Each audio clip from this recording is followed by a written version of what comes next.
ছোট্ট শিশু মুনতাহা আক্তার জেরিন চঞ্চল প্রকৃতির হওয়ায় মাতিয়ে রাখত পরিবারের পাশাপাশি আশেপাশের বাড়ির লোকজনকে। অন্যান্য দিনের মতো সবাইকে মাতিয়ে রেখে হঠাৎ সবার চোখের আড়াল হয়ে যায় সে। ৩ নভেম্বর দুপুরে হাতে দুটি আপেল নিয়ে ঘর থেকে বেরিয়ে যায় মুনতাহা। টানা ৭ দিন তার কোনো খোঁজ পাওয়া যায়নি। এর মধ্যে সামাজিক যোগাযোগ মাধ্যমগুলোতে ছড়িয়ে পড়ে মুনতাহার মায়াবী চেহারার ছবি ও ভয়েস যুক্ত ভিডিও। নিখোঁজ মুনতাহার সন্ধান পেতে দেশ বিদেশের অনেকেই সন্ধানদাতার জন্য বিভিন্ন রকমের পুরস্কারের প্রতিশ্রুতি দেন ফেসবুকে। পুলিশও তল্লাশি চালায় বিভিন্ন স্থানে, কিন্তু কোথাও পাওয়া যায়নি তাকে।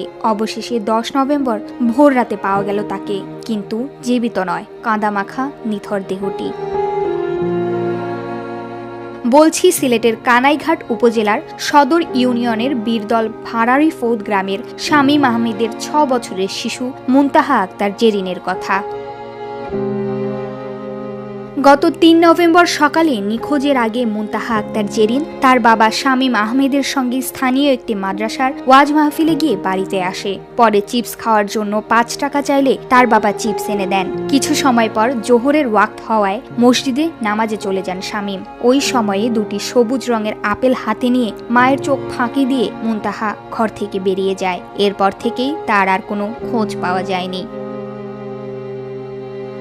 ১০ নভেম্বর রোববার ভোররাতে বাড়ির পাশে খাল থেকে মুনতাহার মরদেহ উদ্ধার করা হয়। এ ঘটনায় তার সাবেক গৃহশিক্ষিকা সহ ৪ জনকে গ্রেফতার করেছে পুলিশ। গ্রেফতারকৃতরা হলেন কানাইঘাট থানার বীরদল ভাড়ারি ফৌদ গ্রামের মৃত ময়না মিয়ার স্ত্রী আলিফজান ও আলিফজানের মেয়ে গৃহশিক্ষিকা শামীমা বেগম মার্জিয়া, একই এলাকার ইসলাম উদ্দিন ও নাজমা বেগম। সোমবার ১১ নভেম্বর তাদের ৫ দিনের রিমান্ড মঞ্জুর করেছে আদালত। আপনার মানে কাপড় চুরি করতো, টেকা চুরি করছে, এরপরে কাপড় চুরি করছে, কাপড় নিয়ে খাটিয়া খালো ফেলাইতো। ও পর থাকি আমার আব্বাই কইছেন যে এগিয়ে যেত আমার ফুরির লগে আমার ফুরির কাপড় চুরি করছে, দুশ্মনী করবো, কোন দিন গরম নিয়ে কিতা খাওয়াইয়া মারি নিব, আমার ফুরি আর দিও না, ও বাদ থাকি আর দেই না। না বাদ দেওয়ার পরে মানে আমরা কাপড় চুরির পরে আমরা গেট লাগাইয়া রাখতাম।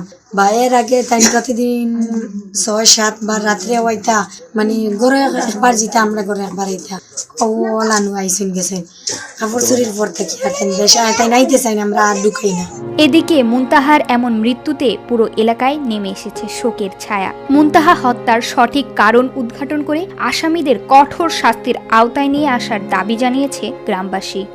মেয়েটারে মারছে, যারা খুনিরা ফাঁসি চাই, যারা জড়িত আছেন ইতিমধ্যে অবিলম্বে গ্রেফতার চাই। সালাম আলাইকুম। ও সামান্য বিরোধীর দায় ওতে একটু ঘটনা আহ্বান করেছে, ওকে মারছে, ওকে অন্তরে ডাক দিয়ে নিচে তাই তা মারছে, মারিয়া ও তো লাশ বাড়াইছে কিন্তু আমার জানা। এই ধরনের বাদ আমরা চাই না। আমরা এলাকাবাসী সারাই শান্তি ফিন, আমরা বর্তমানে শান্তি ফিট হয়ে যাই।